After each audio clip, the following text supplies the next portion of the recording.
Bonjour, je suis Nelly Mahmouda. Aujourd'hui, on va voir les différentes positions des pieds et leur évolution dans la série de travail avec les pieds sur le réformeur. Il existe donc différentes positions des pieds. La première, nous allons parler de la position où est-ce que les pieds sont parallèles, séparés, largeur du bassin. On utilise cette position quand la personne a une hernie discale. Dans ce cas-là, on va même réduire le nombre de ressorts. Dans le cas d'une prothèse du bassin, on va absolument aller parallèle, séparé. On va également utiliser cette position lorsqu'il s'agit en fait d'une personne qui a des problèmes de genoux, d'accord? Et on va essayer de réduire la flexion, donc on va pouvoir même ajouter une deuxième marche ou troisième marche, dépendamment de la taille de la personne. On peut également utiliser cette position lorsque la personne a une morphologie de genou en X qui se touche. Donc la deuxième position est la position Pilates. C'est un V de 24 degrés qui correspond à l'ouverture naturelle du bassin chez l'être humain. On va donc effectuer la position Pilates lorsqu'on a une césarienne par exemple pour éviter l'étirement du périnée. On va également utiliser cette position pour les personnes qui ont une morphologie de jambes arquées, parce que parallèle ne leur conviendrait pas. Et ils ont besoin d'aller vraiment renforcer le bassin qui est assez faible chez eux et d'aller corriger la lordose. Donc on va toujours rester en position V Pilates pour les personnes aux jambes arquées et également pour les personnes qui ont une morphologie de jambes récurvatome. Donc c'est les gens qui ont une hyperextension dans le genou. Ça va éviter justement d'aller en hyperextension le temps qu'ils apprennent à la contrôler.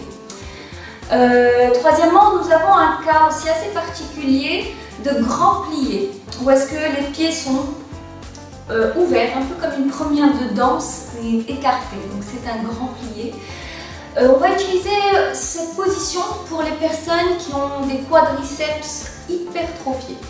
C'est pour aller vraiment relâcher un peu les quadriceps et activer beaucoup plus le bassin pour que ces personnes-là arrivent à plus l'engager et le sentir.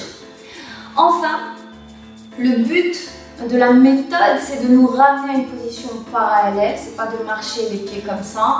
Donc, on va arriver à une position de pied parallèle et joint. Cette position est bien à utiliser pour les personnes qui n'ont presque plus de morphologie. On va dire le but du Pilates est de réduire la morphologie.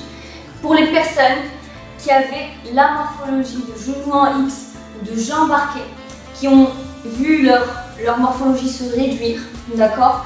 Ces gens-là vont aller progressivement vers cette forme plus refermée.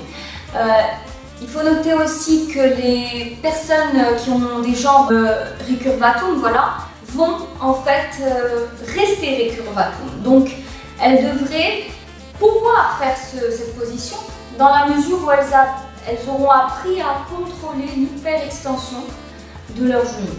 Enfin, dernier petit détail sur la position des talons dans le footwork.